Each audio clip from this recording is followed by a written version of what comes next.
because most people's judgment stems from them and it has nothing to do with the person that they're judging. And most of the quick answers on that judgment is somebody wants to be right, someone wants to be superior, someone's operating from jealousy, or someone believes if they take from another, so it might be their self-worth, their confidence, that it will empower them.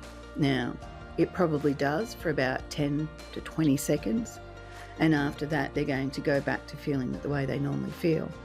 But they can become addicted to that power surge. Insight and awareness, spiritual explorer. Soul intuitive, emotional and spiritual mentor and award-winning author, Lorraine. Welcome explorers, and thank you for being part of the adventure. Today you've just got me, which will be different for me. Anyone that knows me knows that I love to talk, but I really enjoy that interaction with other people and having it in a conversation. So talking to a camera, knowing that you're listening, might be a little bit different for me. So bear with me. I want to talk about judgment and why we fear judgment. What does judgment do? Why does judgment hurt us?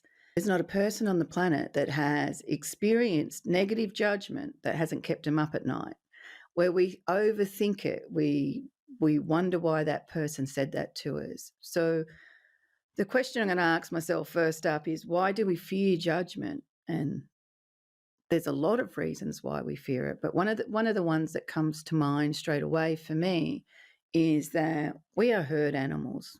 Not very nicely put, but we're tribal. We like to be accepted in our herd. We don't like being ostracized. We don't like being the person that is the one that they're being ridiculed and humiliated. And we fear humiliation, where someone has said something about us or put us in a position where we feel that we are less than everybody else around us and that we have no defense to actually prove that we are worthy of respect. And we fear that they could be right, which goes into our shame reactions. And it's complex. It's when people are judging us, it depends on where we are at the time and what that person's judgment is actually triggering within us, or what they're actually trying to trigger within us, that will determine how we respond to it. Now, in a perfect world where we are completely grounded and feeling really stable, if someone is negatively judging us, the first thing we should do is ask ourselves if it's relevant to us. Is there a truth in what they're saying? Their delivery may be terrible and absolutely condescending, but is there a point to it that resonates with me? Is there something that I need to address?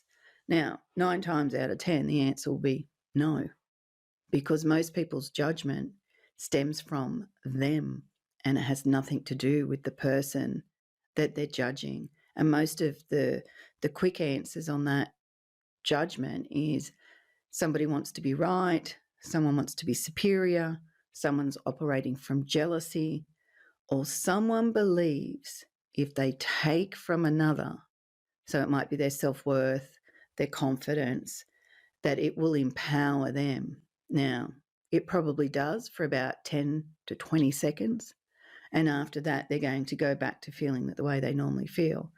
But they can become addicted to that power surge by taking someone else's confidence or attention.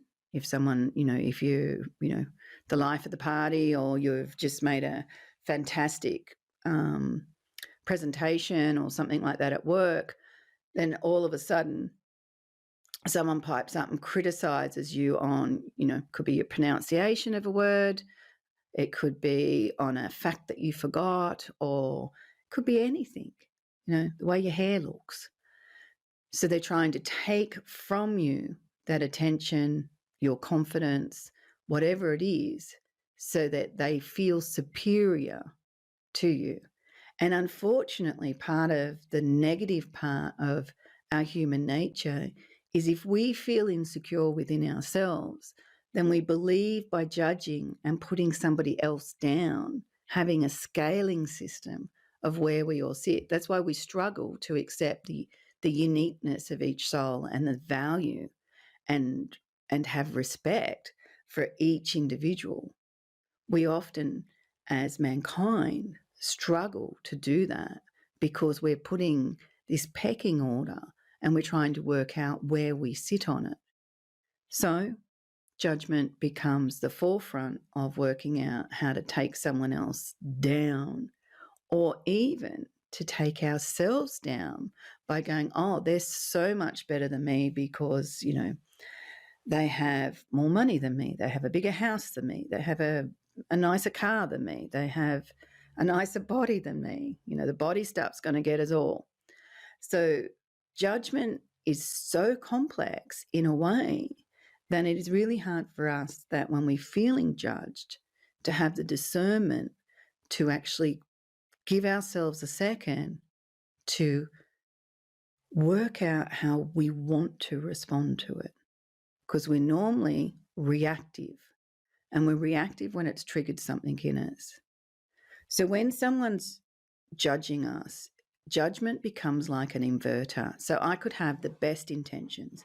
I'm doing something that I think is pleasing you.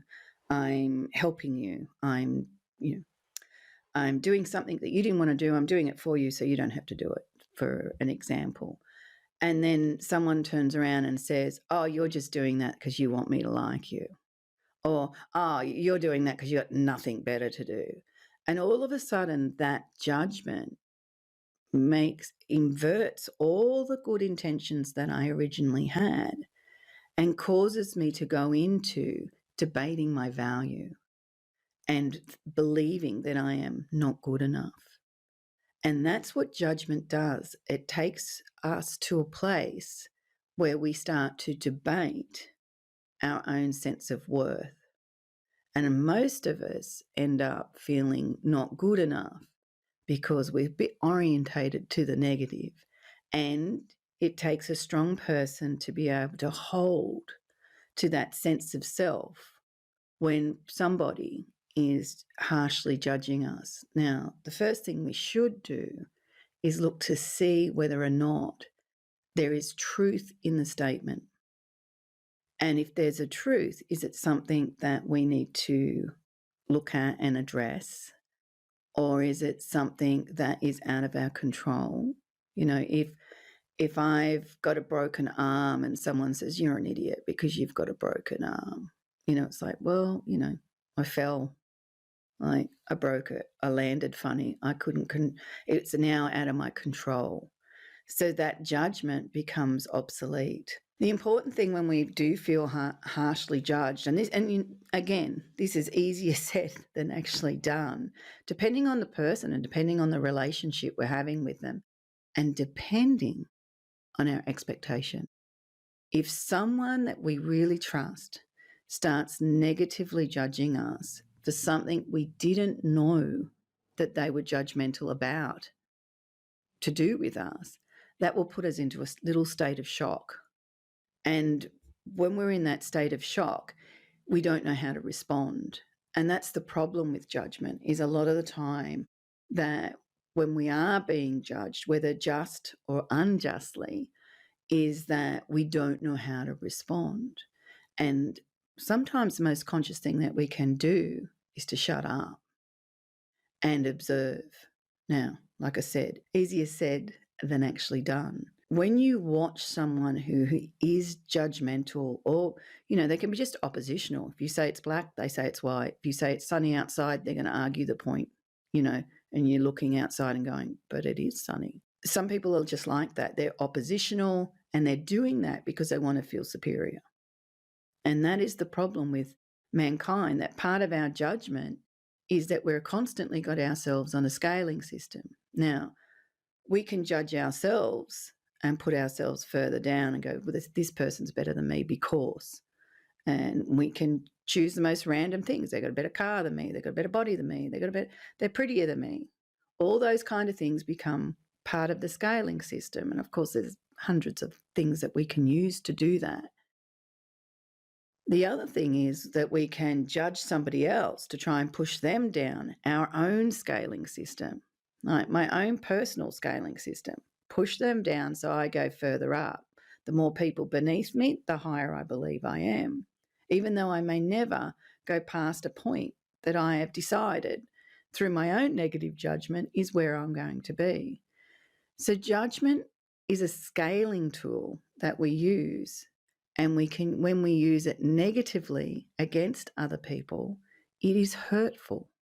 And that is one of the biggest things that we forget, is that when we are judging someone harshly, now this is very different to constructive criticism or trying to discuss the truth of something that's uncomfortable. And there's ways that we can do that that minimize the feeling of being judged. Because when we're being judged, we feel it like it's condescending.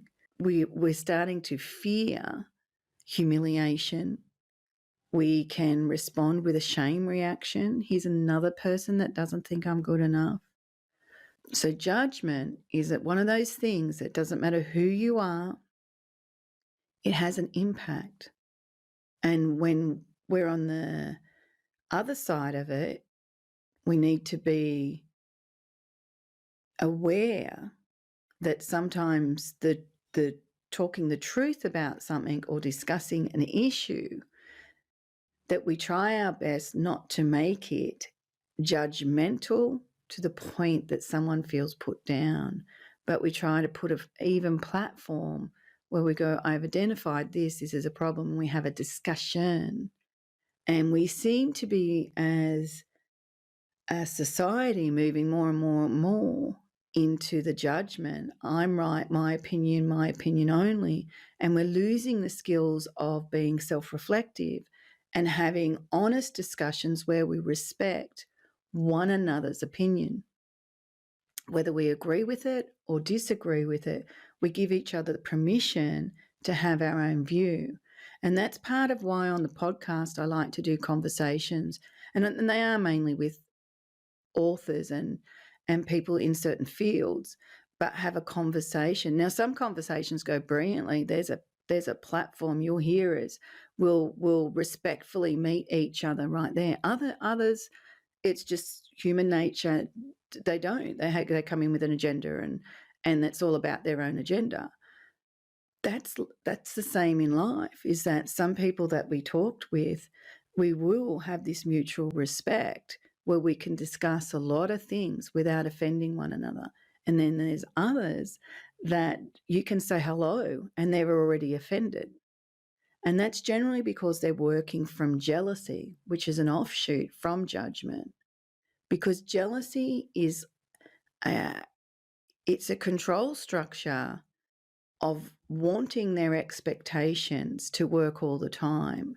And if it's not, or they see someone else's is, in their opinion, working to a superior level to them or getting what they want, they'll respond with jealousy, and then they'll use that jealousy as a fuel for their judgment.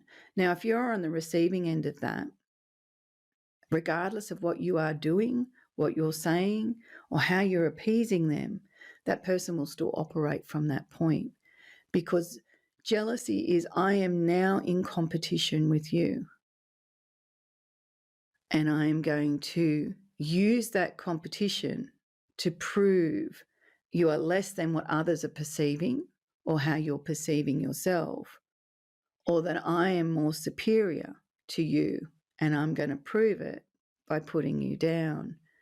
And this is very hard for us to handle because we feel the intent, and when we feel that someone is deliberately trying to knock our confidence, take away our self-worth. Because a lot of judgmental people, what they're doing is robbing, stealing. They're stealing people's confidence and feeling empowered because they could.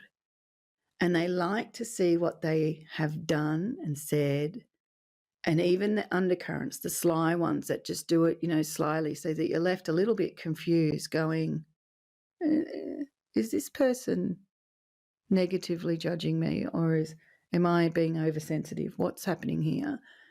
They want to see that confusion. Now, the extreme end of that takes you into narcissism, which we'll talk about on another episode, where that's the fuel for them. That's the what they delight in, watching you diminish yourself. But we all have the potential to use our judgment, and sometimes not realizing what triggers we're hitting in other people. Now, we cannot be responsible for everybody's emotional triggers, and that's just the truth of it.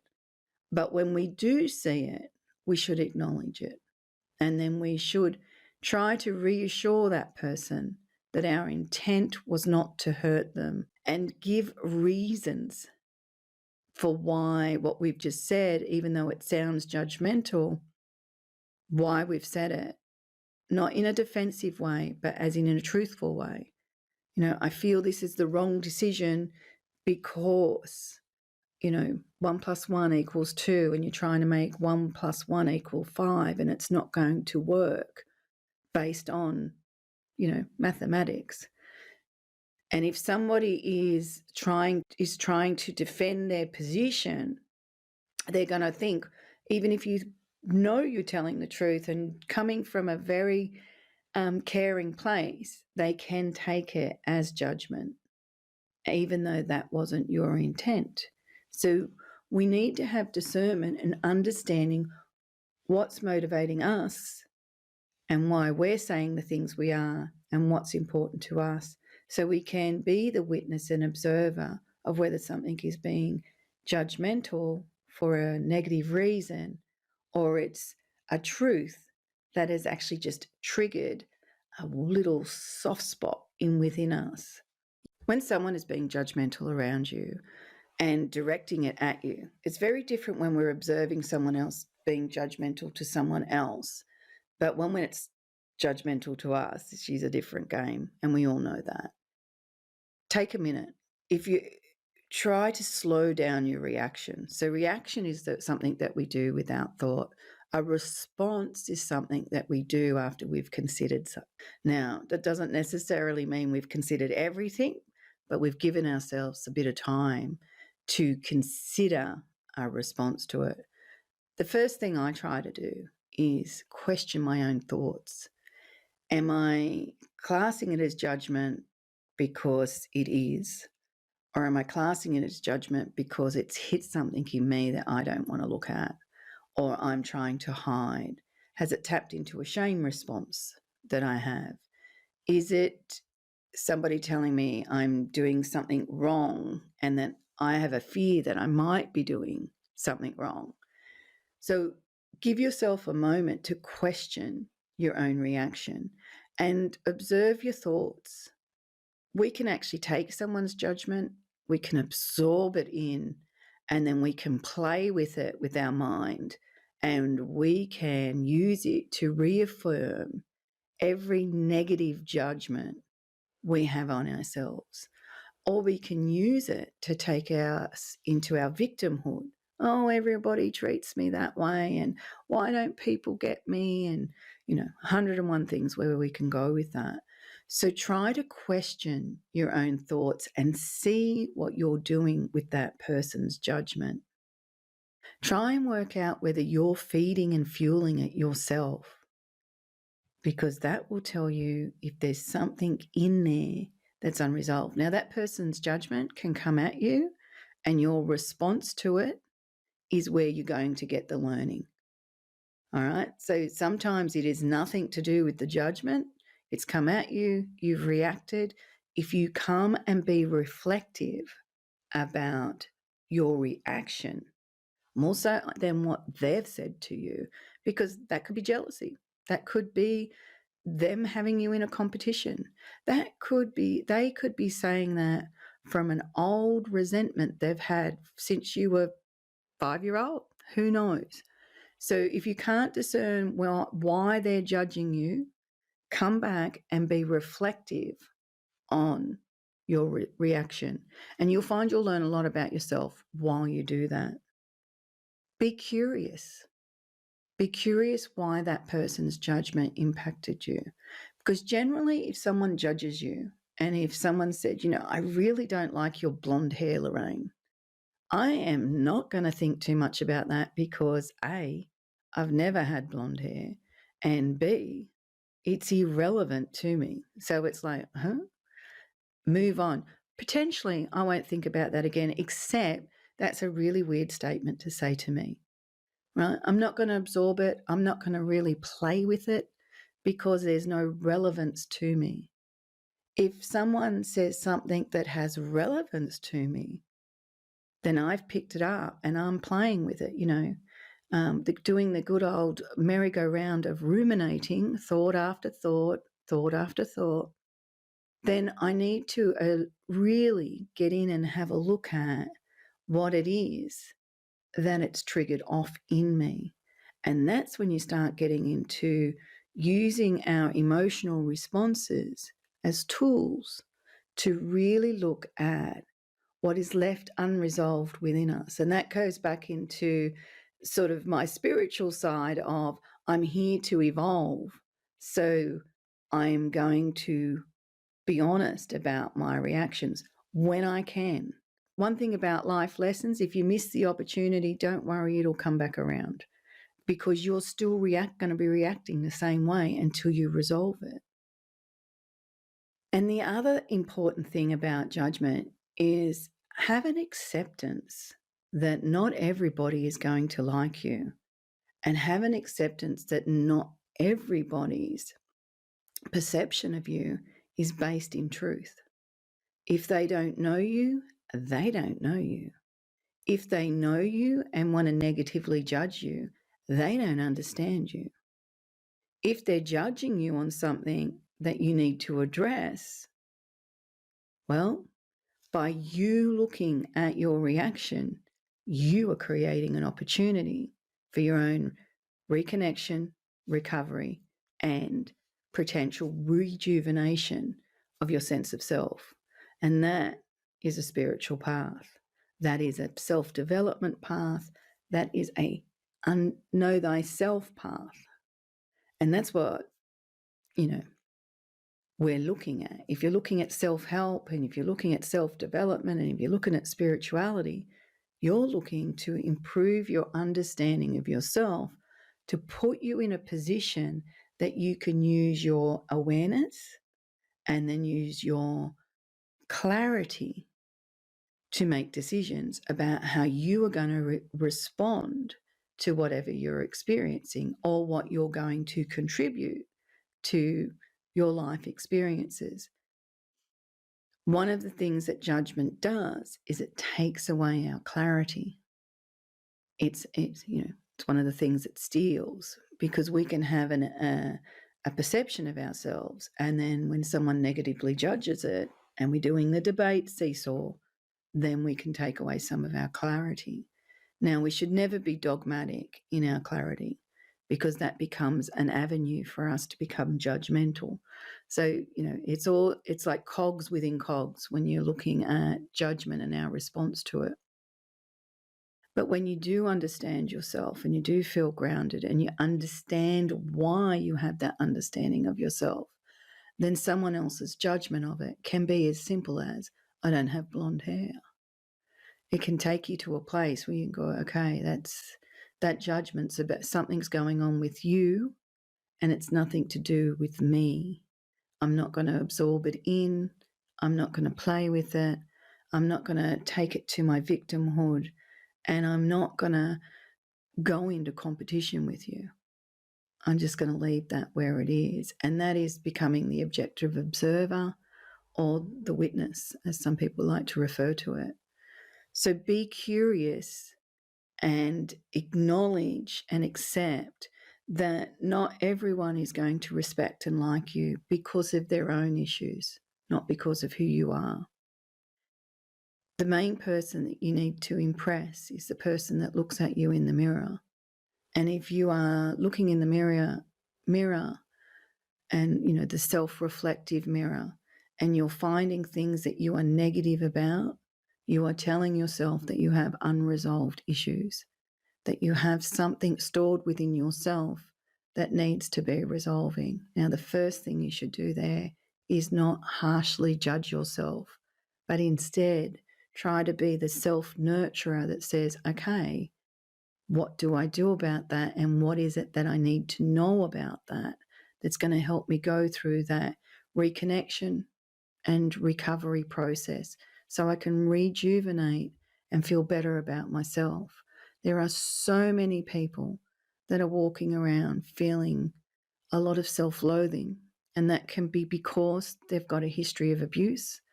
That is absolutely prevalent in anyone that's had any type of narcissistic relationship, whether it's a parent, a friend, a partner, even a work colleague, doesn't matter. Those kind of relationships leave you feeling like a shell of a person. It leaves you on that debating your own self-worth. So if a judgment has hit a trigger point, don't join the choir. Go, okay, it's hit that point. What is it I need to learn? What is it I need to uncover that is going to help me really understand why I feel that way? Now, that is never a simple question, and it's never a simple answer. As much as we'd like to make it simplistic, once you understand something, it becomes simplistic.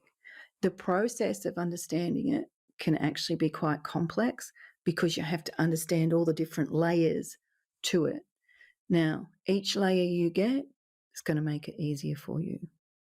And understanding our self-judgment, understanding our reaction to other people's judgment is going to create so much freedom for you. It's unbelievable how much freedom it will create for you, but you need to understand it. It's not a white knuckle sort of event where you grab a belief system and jump on it and go, right, this is what I believe now. Nobody else is going to interfere with that. Never works. It never works. If you understand it and fully understand it, no one can take away that understanding of you. You might have a little wobble, as I call it, where someone, and then you have a place that you can come back to, which is your understanding, which is clarity. Not everyone is going to agree with you. Doesn't matter what it is. We all come from different perspectives. That's why we have voting and all those kind of things, is because everyone's entitled to their view. And we're saying that every person's opinion is worthy to be heard. Now, if somebody's opinion is motivated by putting you down and is condescending or trying to cause you harm, then their opinion is actually worth nothing, right? It is worth nothing. If someone is using their judgment to constantly put you down, then you should realize that their value system is corrupt. Because anyone that is using judgment as a tool of oppression, they have no value system that is aligned to your self-worth.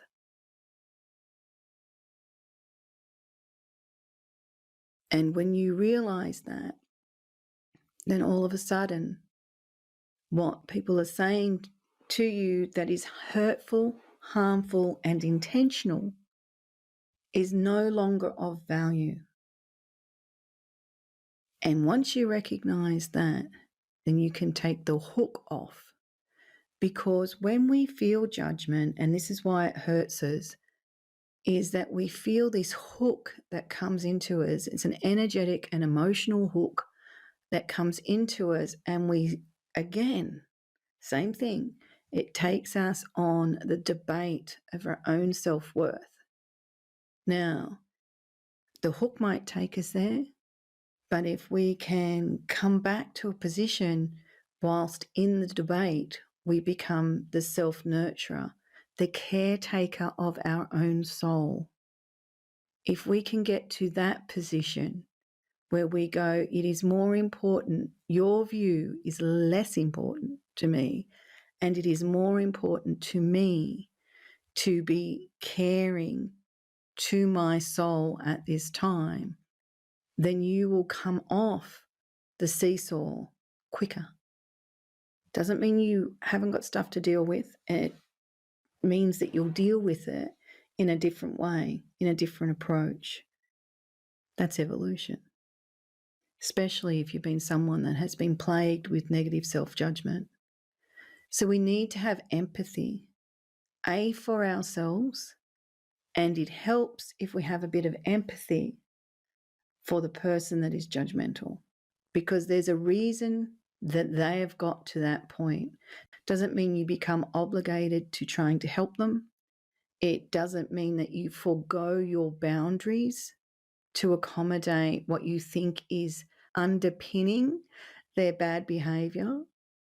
It just means that you can acknowledge that this person might have had a horrific experience, history, etc., and that has brought them to that point, that is all that they're valuing is their own judgment.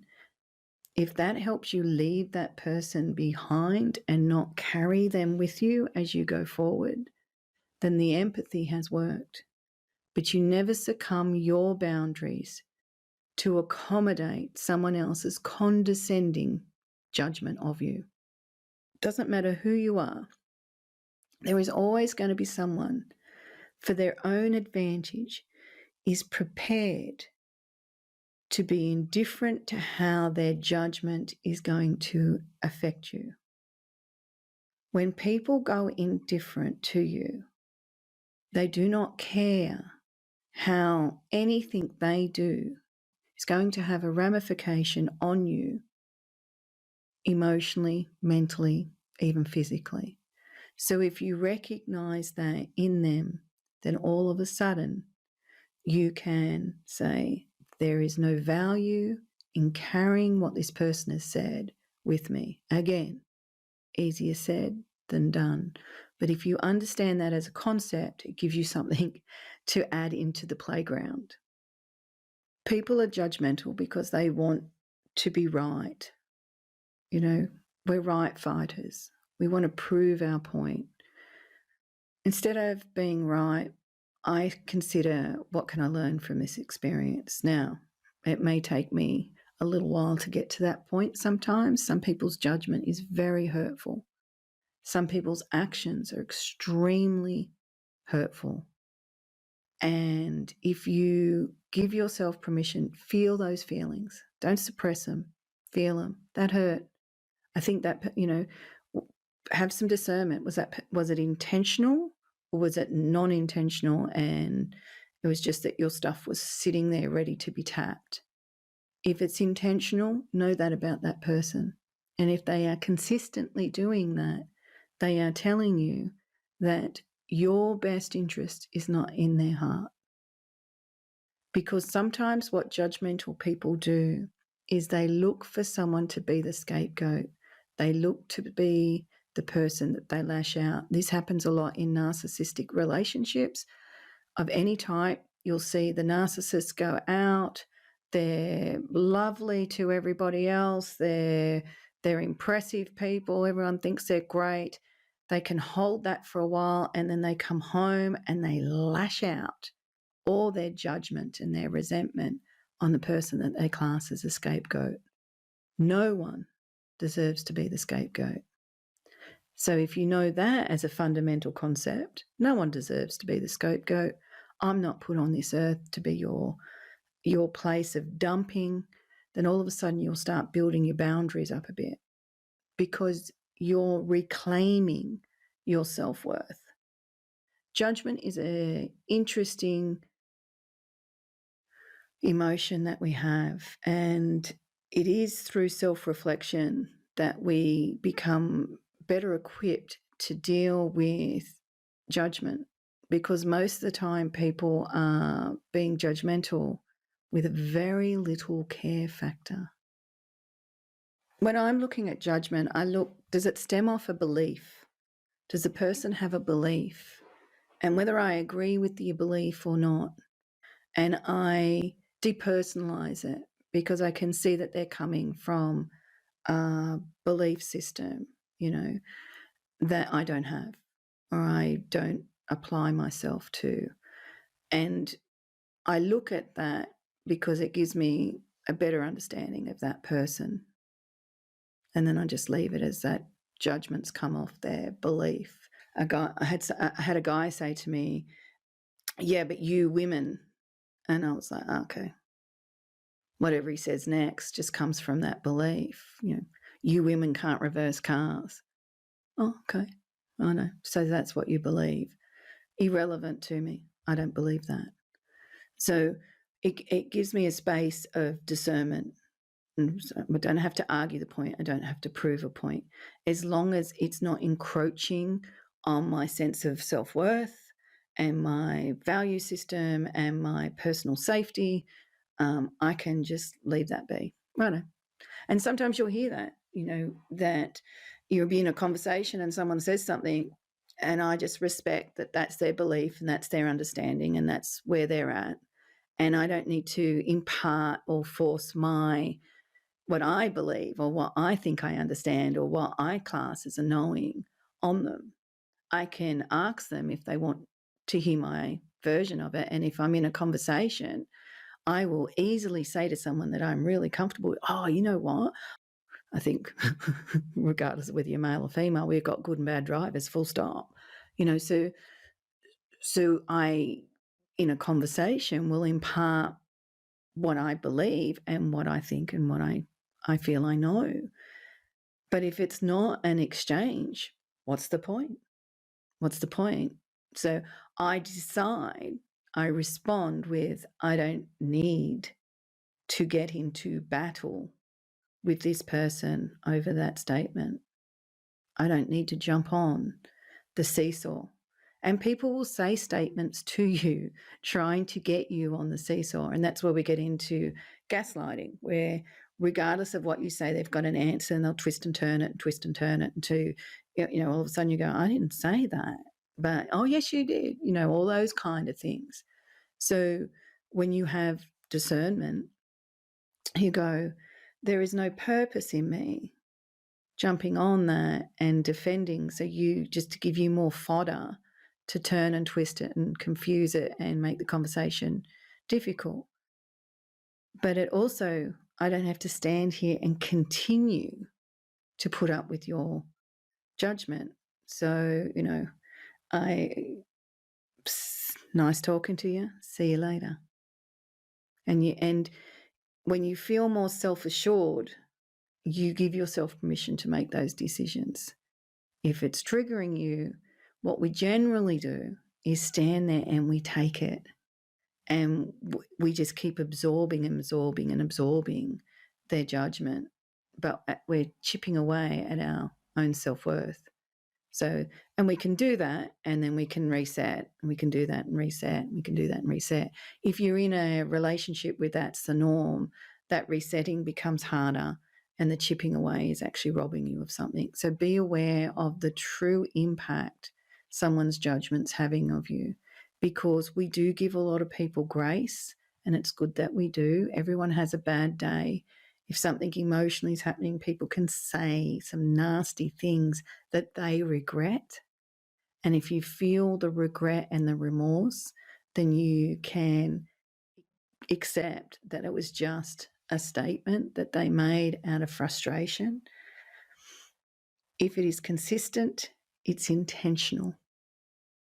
And I think one of the things that's important for us all is to have our own codes of where our boundaries start to get impacted. Okay, I'm not playing. And I think that does works a little bit easier when you're older than when you are younger. Everyone's opinion seems to be more important to us when we're younger. When we're older, we're looking for our own tribe.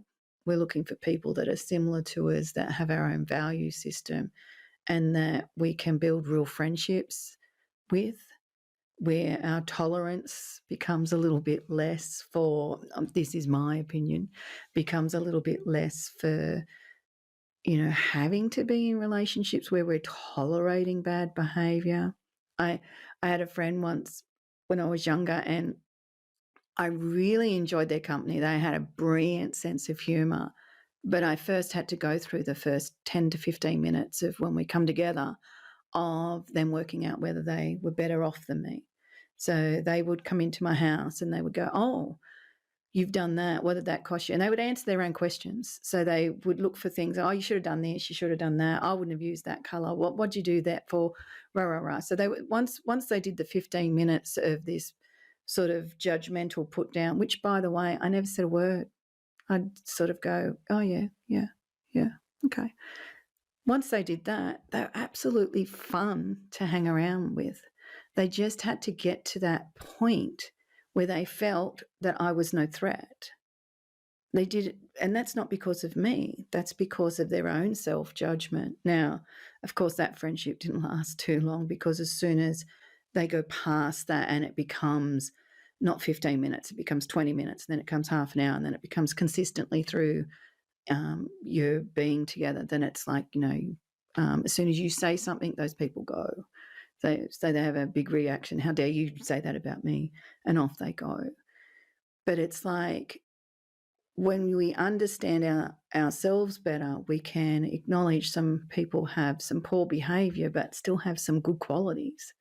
So when we can sit comfortably in that and it's not hurting us, no worries. As soon as it starts hurting us and impacting our self-worth, then it's not a friendship.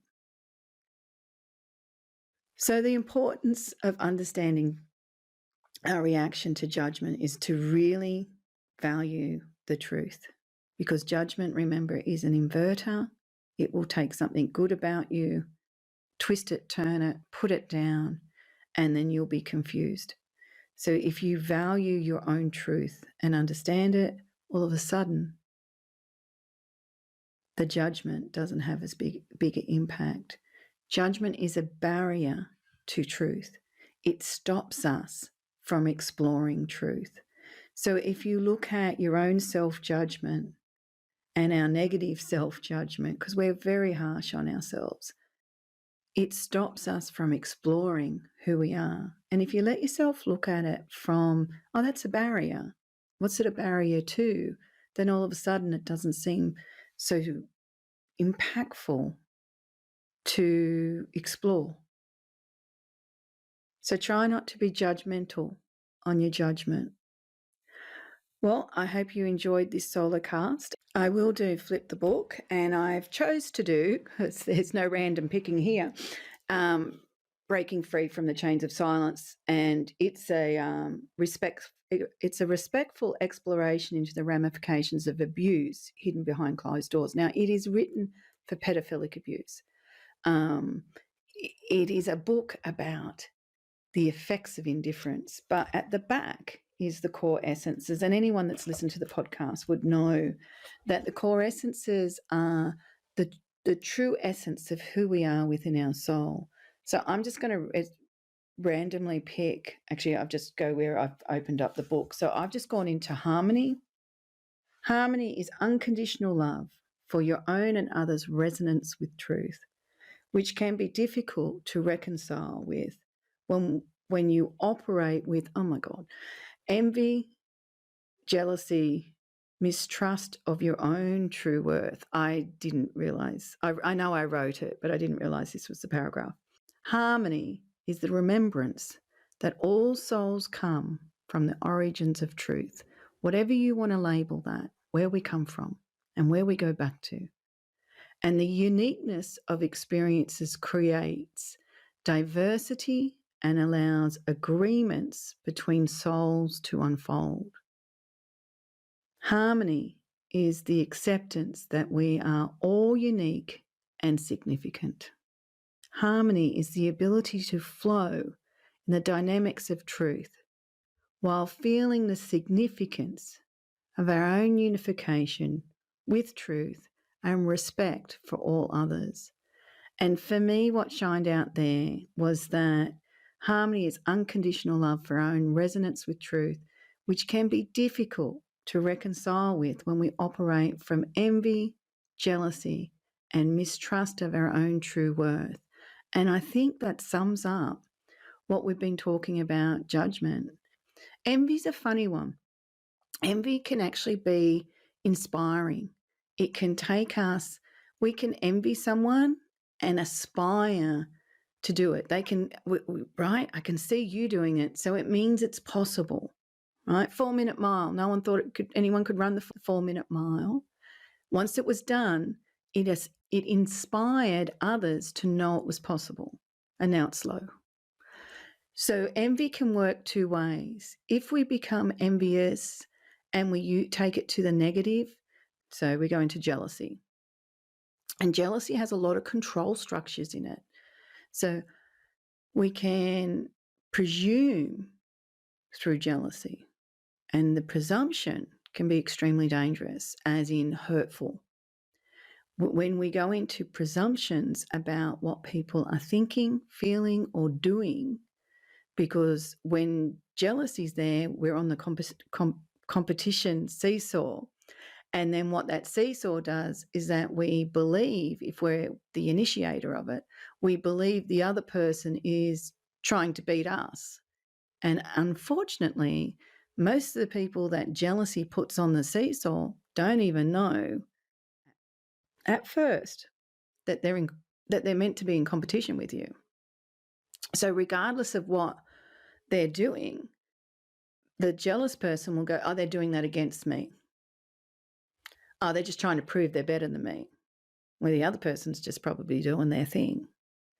So jealousy has a lot of presumptions around it and mistrust of our own true worth. That sums up what I was talking about. If you come back and you trust that you are of value, you are of worth, you are significant, then all of a sudden, somebody else's judgment of you is misinformation 9 times out of 10. So I hope that gives you lots to think about. Thank you. I'm glad that you're here listening.